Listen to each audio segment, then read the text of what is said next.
ये क्वेश्चन आपको क्या सिखाएगा कि हमें किस तरीके से न्यूमेरिकल वैल्यूज को पुट करना है।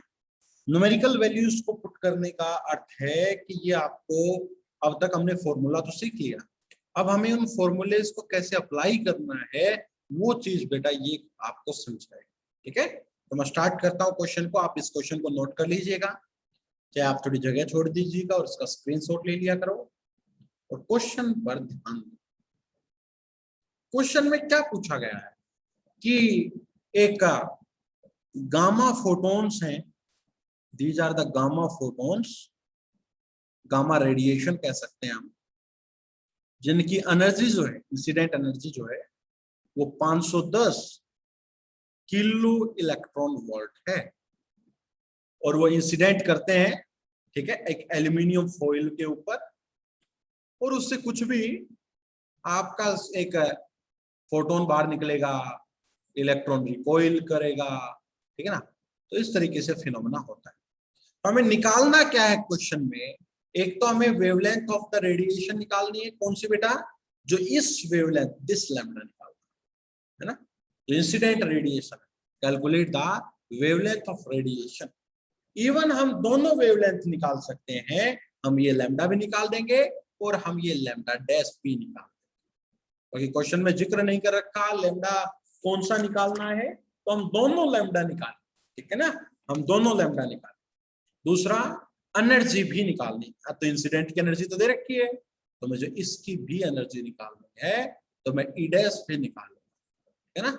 Energy and direction of the energy बेटा इसकी भी निकालनी है, and direction of emission of the electron, this theta भी निकालना है।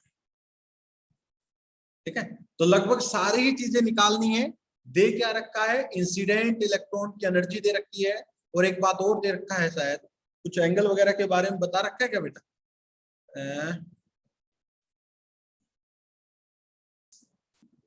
थोड़ा सा देखता हूं।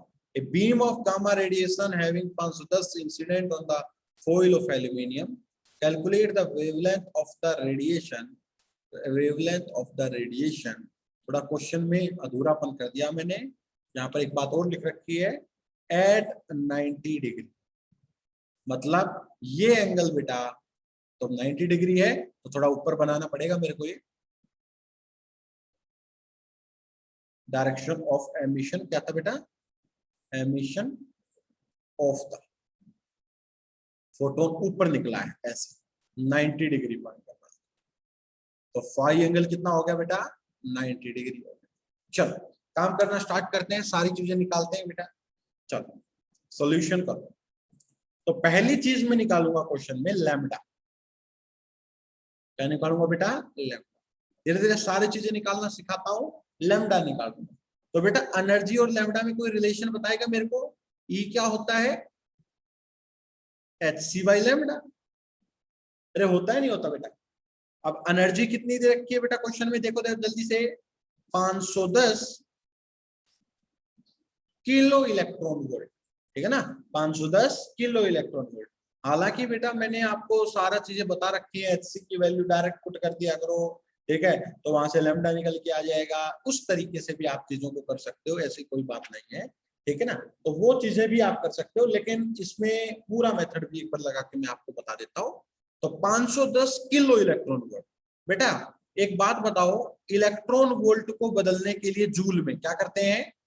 1.6 इंटू 10⁻⁻19 से मल्टीप्लाई करते हैं, और किलो है बेटा, तो किलो को बदलने के लिए 10⁻3।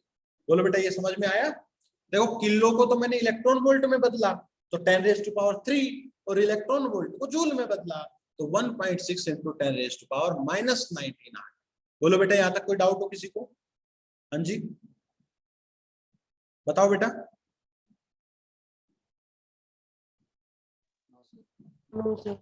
लैम्डा की वैल्यू कितनी आनी चाहिए बेटा? एच सी बाई ई, यही आनी चाहिए बेटा। ई होता है एच सी बाई लैम्डा, तो लैम्डा की value H C by E आएगी। तो लाओ पुट करते हैं वैल्यू, आपको सोल्व करना है सारा। एच की वैल्यू कितनी होती है बेटा? 6.6 इंटू 10⁻⁻34। सी कितना होता है? 3 इंटू 10 रेज टू पावर 8। सारी मैं ऐसा यूनिट ले रहा हूं, कोई इलेक्ट्रॉन वोल्ट नहीं ले रहा, कोई किलो नहीं ले रहा, सारी मैं ऐसा यूनिट ले रहा हूं। अपॉन में एनर्जी, एनर्जी कितनी है बेटा 510 गुणा 10 की पावर 3 गुणा 1.6 इंटू 10 रेज टू पावर -19। चलो सोल्व करते हैं बेटा लैम्डा। कोई बच्चा सोल्व करके दिखाए, 6.6 को 3 से मल्टीप्लाई करके दिखाए और 510 को 1.6 से मल्टीप्लाई करके दिखाए। पावर अलग से सोल्व करेंगे बेटा। माइनस का 34 और 8 प्लस का 8 कितना बचेगा बेटा बताओ। हाँ जी -26 और नीचे -19 प्लस 3 कितना बचेगा 10 रेज टू पावर -16। बोलो बेटा, अरे ऐसा ही आएगा नहीं आएगा।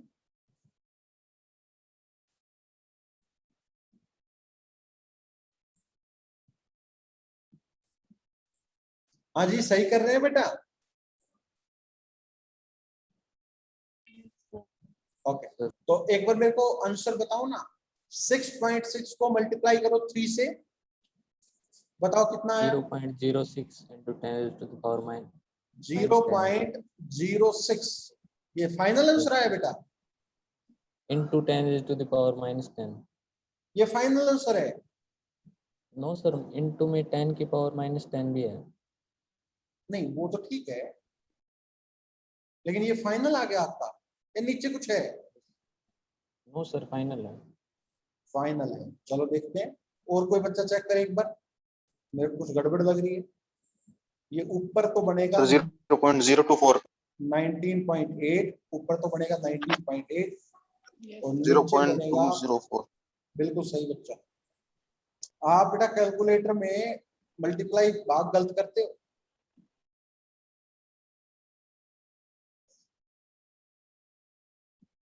और नीचे बचा 816 10 रेज टू पावर 26 -10। ये देखेगा बेटा इतना आया 19.8 डिवाइड बाई 816 गुना में 10 raise to power -10। Step wise कर लिया करो, ऊपर की ऊपर मल्टीप्लाई कर लिया करो, नीचे की नीचे मल्टीप्लाई कर लिया करो। देखो कॉन्सेप्ट आपको आता रहेगा और क्वेश्चन गलत कर दोगे तो बहुत दिक्कत हो जाएगी, ठीक है ना।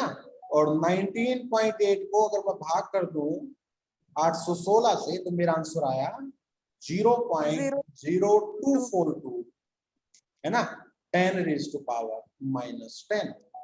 तो बेटा ये तो बहुत अच्छा रिजल्ट आ गया 0.0242 एंगस्ट्रॉम। बोलो बेटा ये आया किसी का? Yes sir. यस कहाँ गलती कर रहे थे अजय? बहुत बड़ी गलती कर रहा था बेटा, ठीक है ना, तो ऐसी गलती मत किया कर। चलो और चलते हैं। अब हम लैम्डा निकालते हैं बाहर वाले इलेक्ट्रॉन का, ठीक है। तो मैं नेक्स्ट पेज पे चलता हूं बेटा। इससे मैं आपको वैल्यूज पुट करना सिखा रहा हूं कि किस तरीके से आपको क्वेश्चन करना है। नेक्स्ट क्वेश्चन, नेक्स्ट पार्ट पे चलता हूं। मैं सारी चीजें जितनी पॉसिबल है वो निकाल के दिखा रहा हूं। Now the next thing is second is lambda dash, है ना। तो लैम्डा डैश कैसे निकाल देंगे बताओ। डेल्टा लैम्डा, जिसको मैं कहता हूं लैम्डा डैश माइनस लैम्डा, वो किसके बराबर होता है लैम्डा सी 1 माइनस कोस फाई। फाई कितना दे रखा है बेटा क्वेश्चन में बोलो 90 डिग्री। तो कोस 90 कितना होता है 0। So lambda dash minus lambda is equal to lambda C. So lambda dash is equal to lambda C plus lambda. तो lambda dash is equal to lambda C की वैल्यू 0.0242 बताया था नहीं बताया था बेटा। और लैम्डा की वैल्यू भी हमारे क्वेश्चन में कितनी आई है, यही आई है ना, है बेटा। तो कितना हो गया ये ट्वाइस ऑफ लैम्डा सी हो गया, या बेटा मैं इसको कह दूं 0.0484 एंगस्ट्रॉन। प्लीज चेक करो बेटा ये आया नहीं आया, बोलो बेटा।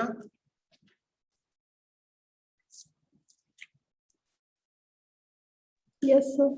क्या ये आपका निकल के आया बेटा? आ गया होगा मेरे ख्याल से। Yes, sir. Yes, Okay. sir. Okay, शाबाश बेटा। तीसरी चीज और निकाल लेते हैं, सारी चीज निकाल लेते हैं बेटा। चाहे क्वेश्चन में कुछ भी पूछ रखा हो, हम सब कुछ निकाल देंगे। हम ईडीएस निकालना चाहते हैं, जो बाहर रेडिएशन निकल रही है उसकी एनर्जी कितनी होगी बेटा? hc by lambda dash. Now hc, अब बेटा हालांकि मैंने आपको बहुत अच्छे से बता रखा है, hc की वैल्यू बता दो बेटा, अगर बता सकते हो डायरेक्ट। किसमें? एंगस्ट्रॉन वाले उसमें, याद है आपको? 12,400 electron volt angstrom. Lambda dash angstrom में है ना, इसलिए मैं ये रूल अपना पाया 484 एंगस्ट्रॉन। पूरी वैल्यू भी डाल के कर सकते हो, लेकिन टाइम बचाने के लिए आप ये भी कर सकते हो। बताओ बेटा क्या आंसर आया? अब मेरे को ये कैलकुलेशन खुद करनी पड़ेगी आई थिंक।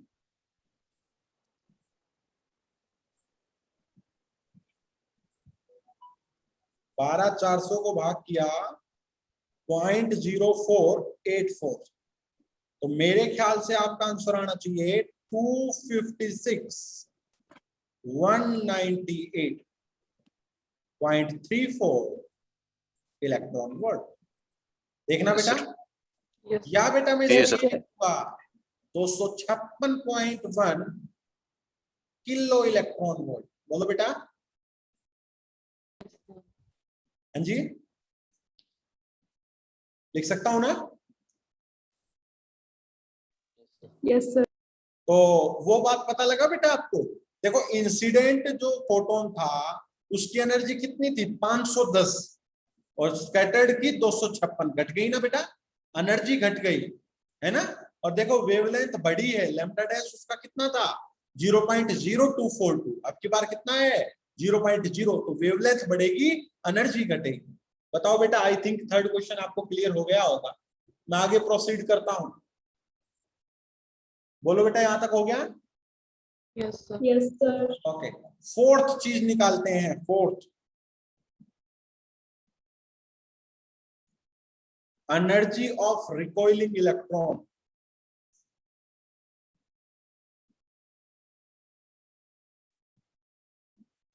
मेरे पास जवाब पड़ा है इस चीज का भी कि एनर्जी रिकॉइलिंग इलेक्ट्रॉन के पास क्या आएगी? बोलो बेटा। H new minus H new dash. बोलो बेटा, इंसिडेंट में से स्कैटर्ड वाली को घटा दो, वही तो आएगी। बताओ। एनर्जी कंजर्वेशन से बेटा ये हम 2-3 बार पढ़ चुके हैं। Yes, sir.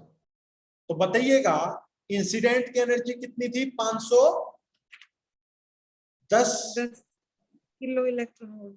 Kilo electron volt. और बेटा स्कैटर्ड की कितनी निकाल के ले आए आप? अभी अभी तो निकाली थी यार, 256।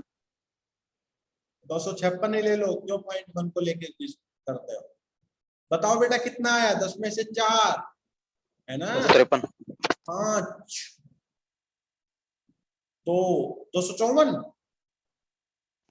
253.8 सर। अच्छा, वो 0.1 ले लिया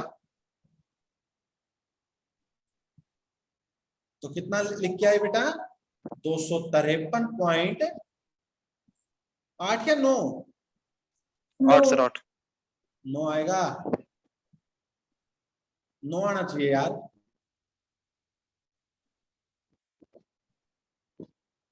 यहाँ पॉइंट 18 No ही ही है। आएगा sir. अरे बेटा इसने 0.2 ले लिया होगा, क्योंकि 19 है, उसको 2 ले सकते हैं, तो भी बेटा 98 आ जाएगा। नियरली 254 के आसपास आएगा। पंकज क्या लिया था आपने यहाँ पर? 2 ले लिया सर। 2 ले लिया था, 2 भी बिल्कुल सही है। तो ये देखो 19 आ रहा है ना, 1 के बाद 9 है, तो 19 तो 2 ही ले तो अच्छा लगेगा, है ना। अगर 2 लो तो अच्छा लगेगा, क्योंकि थोड़ा सा हम उसको देखते हैं, राउंड फिगर करते हैं, तो 2 ही आना चाहिए वैसे तो, ठीक है ना, 2 ही आना चाहिए। तो अगर 2 भी लेके करो तो भी इसका आंसर आप निकाल सकते हो। यहाँ 2 कर दो तो यहाँ 8 आ जाएगा, लेकिन फिर भी बेटा नियरली तो मैं 254 लिख ही सकता हूं। बोलो, इलेक्ट्रॉन वोल्ट में आंसर है बेटा ये। जूल में और निकाल दो जरा, कोई जूल में पूछ ले तो कैसे निकालोगे बेटा, बताओ जल्दी से। हाँ जी, एक तो इसको 10⁻³ से मल्टीप्लाई करोगे, और एक 1.6 × 10⁻⁻19 से करोगे, तब आपका जूल में आंसर आएगा। बता दो बेटा एक बार जूल में भी आंसर, मैं लिख लूंगा। 256 को एक 1.6 से मल्टीप्लाई करो, कितना आ रहा है? 406.4 गुणा 10⁻⁻16 जूल। 406 गुना 10⁻⁻16 जूल, या मोर करेक्टली 4.06 × 10⁻⁻14 जूल। ये आ गया energy of the recoiling electron. I think आपको समझ में आ गया होगा। बोलिएगा, अगर जूल में पूछे तो जूल में बता दीजिए, इलेक्ट्रॉन वोल्ट में पूछे तो इलेक्ट्रॉन वोल्ट में बता दीजिए। यहां तक कर लोगे? Yes sir. ओके। अब बेटा एक चीज इस क्वेश्चन में, एक लास्ट चीज और पूछी है, उसका भी जवाब दे दो। क्या पूछा था कि direction of emission of electron, मतलब थीटा। तो what is the relation between, हमें थीटा निकालना है, तो फाई और थीटा में एक रिलेशन देके आया था बेटा मैं थोड़ी देर पहले, याद है? tan फाई हमारा किसके बराबर था? tan theta. बताओ बेटा। cot 5/2 cot 5/2 अपॉन में 1 + अल्फा, राइट बेटा? यही था ना? हाँ जी, यस सर। अब फाई आपका 90 डिग्री है, अल्फा की वैल्यू निकालते हैं। बेटा अल्फा याद है क्या था? h/nu/m0 c²। या मैं थोड़ा और करेक्ट करता हूं, न्यू को लिख सकते हो c/λ, m0 c² × λ। c से c कैंसिल, तो h/m0 × c × λ। जल्दी से बताओ बेटा h की value 6.6 × 10⁻⁻34, m0 rest mass of electron 9.1 × 10⁻31, the speed of light is 3 × 10⁸, and the lambda कितना दे रखा है इंसिडेंट फोटोन का, बताइएगा मेरे को। हाँ बेटा, कितना है? 0.0242 एंगस्ट्रॉन। एंगस्ट्रॉन कितना होता है? 10⁻⁻10। बोलो बेटा, यही आया ना? Yes sir. पुट करो यार, सोल्व करो इसको जल्दी से। ऊपर तो 6.6 है, नीचे 9.1 है, एक 3 है, 1 आ जाएगा। और एक 0.242 है। 1 ही आ गया बेटा, देख लो बेटा, देख लो 1 आएगा क्या? 1 ही आ रहा है शायद। तो 31 और 10 41 में से 8 गए, 41 में से 8 सर h/m0 c की डायरेक्ट वैल्यू लिखवाई थी ना आपने, 0.0242। किसकी बेटा? h0 किसकी? h/m0 c की। हाँ, वो यूज कर ली ना आपने, वो तो यस सर, तो उससे वो तो- डायरेक्ट 1 आ जाएगा। बिल्कुल बिल्कुल बिल्कुल बेटा, ये तो एक नंबर की बात बता दी आपने। h0/, बिल्कुल बेटा, बिल्कुल सही कह रहे हो आप। h0/mc 0.0242 तो होता है बेटा, है ना? Yes sir. और लैम्डा भी 0.0242। कुछ करना ही नहीं पड़ा बेटा, 1 आ गया। बहुत अच्छी बात, वेरी गुड बेटा, मतलब इसका आंसर 1 आएगा। चेक कर लो। 0.999 मोर एग्जैक्ट 1.0 होना है। 1.0 होना है सर, मोर एग्जैक्ट तो 1.01। कोई दिक्कत नहीं, 1 ले लीजिए, कोई दिक्कत नहीं पड़ेगी। अल्फा की वैल्यू 1 आ गई, तो tan थीटा हमारा आया कोट 5/2, कोट 5/2 मतलब कोट 45 डिग्री अपॉन में 1 + 1, तो tan theta is equal to, बेटा कोट 45 डिग्री कितना होता है, कोई बच्चा बताएगा? अरे tan 45 और कोट 45 1 ही तो होता है, 1/2 that is 0.5, so theta is equal to tan inverse 0.5। कोई बच्चा tan इनवर्स 0.5 कैलकुलेटर है तो सोल्व करके बताएं कितना आएगा।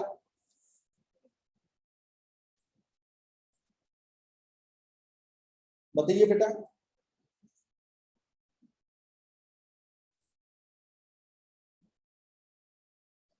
tan इनवर्स 0.5 कोई बच्चा सोल्व करके बताए कि डिग्री में आंसर कितना आएगा।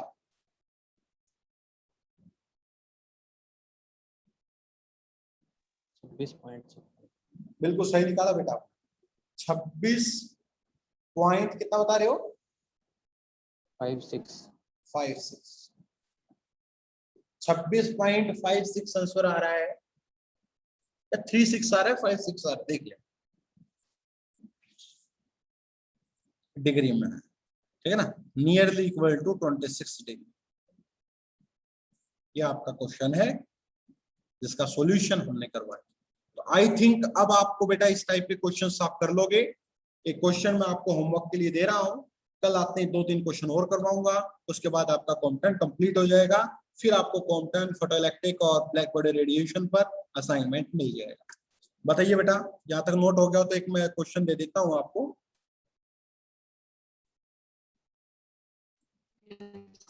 ओके, सो नेक्स्ट क्वेश्चन बेटा, ये एक क्वेश्चन काफी क्वेश्चंस को क्लियर करेगा। नेक्स्ट क्वेश्चन मैं आपको दे रहा हूं, क्वेश्चन नंबर 3। अच्छा क्वेश्चन है। A photon having wavelength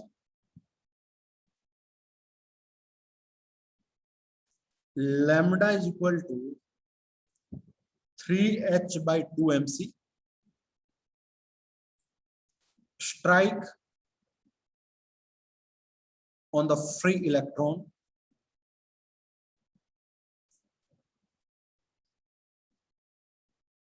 resulting photon scattered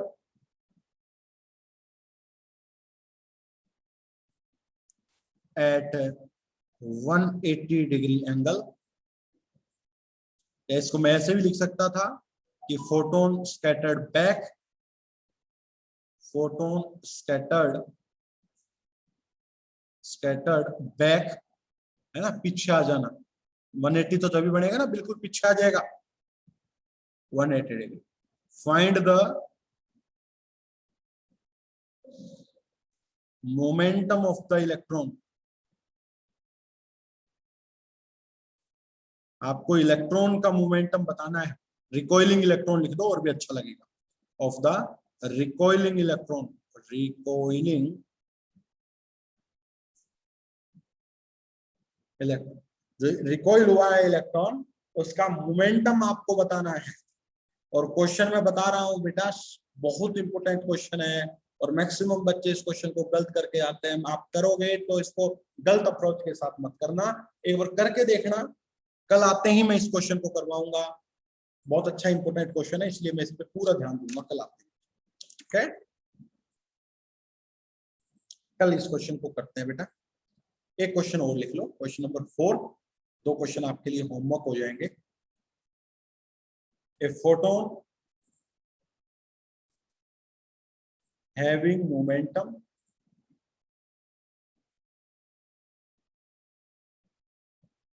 mc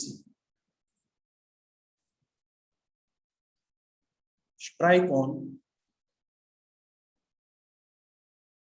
the free electron resulting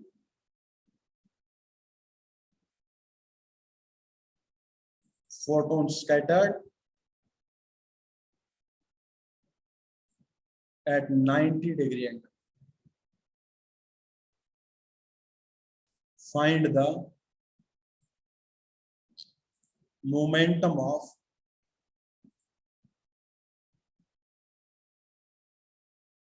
scattered photon। ठीक है, दोनों क्वेश्चन काफी इंपोर्टेंट क्वेश्चन है। कल आते ही मैं क्लास में सबसे पहले इन क्वेश्चंस को डिस्कस करूंगा। आपको ये क्वेश्चन ट्राई करके देखने हैं और थोड़ा ट्राई करके देखना, अपन सब लाने की कोशिश करना। और उसके बाद बेटा कल हम इनको ट्राई करेंगे और कुछ नए क्वेश्चन करेंगे और नया टॉपिक स्टार्ट करेंगे जिसका नाम है पेयर प्रोडक्शन। तो कल दो टॉपिक होने की संभावना है, पेयर प्रोडक्शन और पेयर एनिलेशन। ठीक है ना, उसके बाद डी ब्रोगली स्टार्ट हो जाएगा, फिर हाइसेनबर्ग अनसर्टेनिटी और फिर आपका फर्स्ट चैप्टर कंप्लीट हो जाएगा। ठीक है, आपका काफी सही लेवल पर चल रहे हो, स्पीड काफी सही है, तो करते चले जाओ बेटा। पीछे की थ्योरी अच्छे से पढ़ो, दोबारा बार बार थ्योरी को करो, बार बार उन क्वेश्चंस को करो। ठीक है, फिर मैं आपको एक असाइनमेंट देता हूँ इस पे पढ़ते हैं। चलो, thank you so much for today class, thank you.